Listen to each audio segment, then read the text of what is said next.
So the ATF released a new report on gun manufacturers. Let's go ahead and talk about it.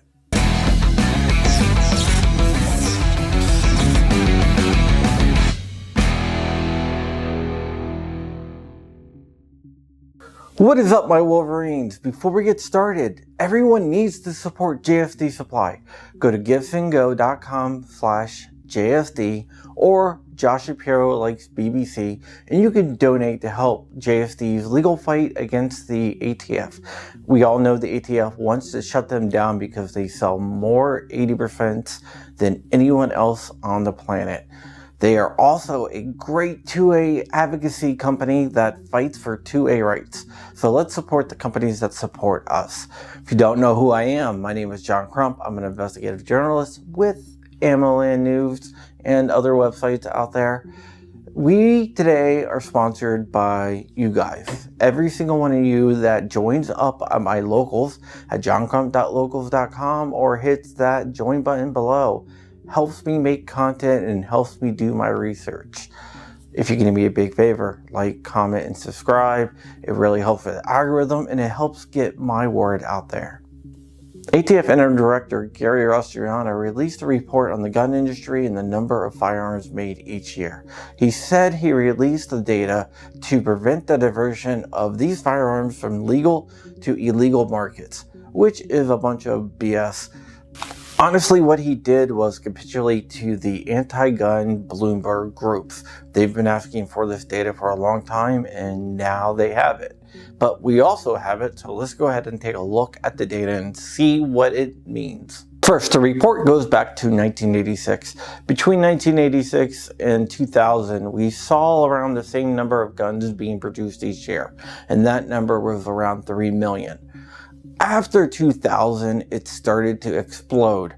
There was a steady increase since then. There was a few years which were very interesting. The first was 2013. 2013 was the aftermath of Sandy Hook that took place in December of 2012. There was a feeling in the gun world that Congress was going to take action against guns. So people went out and they bought firearms in 2013. The number of firearms produced in 2013, as a result of the increased sales, it rose to 8.3 million, which is a lot more than the 3 million that was in 2000. Then we had 2016. 2016 was the presidential elections. The betting odds was on Hillary Clinton to beat Donald Trump. In that year, gun manufacturers produced a record number of 11.5 million firearms. The sales went crazy, but as we all know, Trump won. So the market crash, what was known as the Trump slump, began. Gun owners saw Trump as a firewall to any new gun regulations coming from Congress, even though he did direct the ATF to ban bump stocks, but that's a story for another time. The gun industry dropped the number of guns produced to 8.3 million, which was still a lot more than the 3 million that was produced in 2000. Now we get to 2020. 11.3 million firearms were produced in the United States. This explosion was due to a couple different things. First, the COVID-19 pandemic. People ran out and bought firearms because of COVID-19. No one knew what was going to happen. And then we had the Summer of Love, 2020, when a lot of the cities burned down due to racial tensions. There was also Chaz and Chop and a bunch of other turmoil.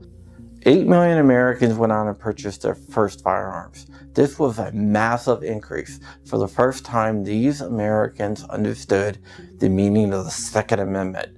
Right now, there's about 400 million firearms in the United States, and there might actually be more. 400 million is the most conservative estimate that we have. That's why the Democrats aren't really talking about gun control, even though something happened in Buffalo recently. They're not talking about gun control because it is a losing issue. They're not going to bring it up for a vote because it is a losing issue for them. The polls show that more Americans support gun rights and reject gun control than ever before. And there's a lot of Democrats in the South, Warnock, for example, that are facing stiff opposition in very pro-gun communities. This report is interesting, even though that it was given out to be a tool of the anti-gunners. We can use it as pro-gun advocates. It shows us that people that run on anti-gun platforms can be defeated because the number of guns in the United States, 400 million, which is a conservative number, the new gun owners, 8 million, which is a conservative number, and the manufacture of new guns, which probably leads to more new gun owners than we even know about, shows that people that run on anti-gun platforms can be voted out and be beat by people on pro-gun platforms.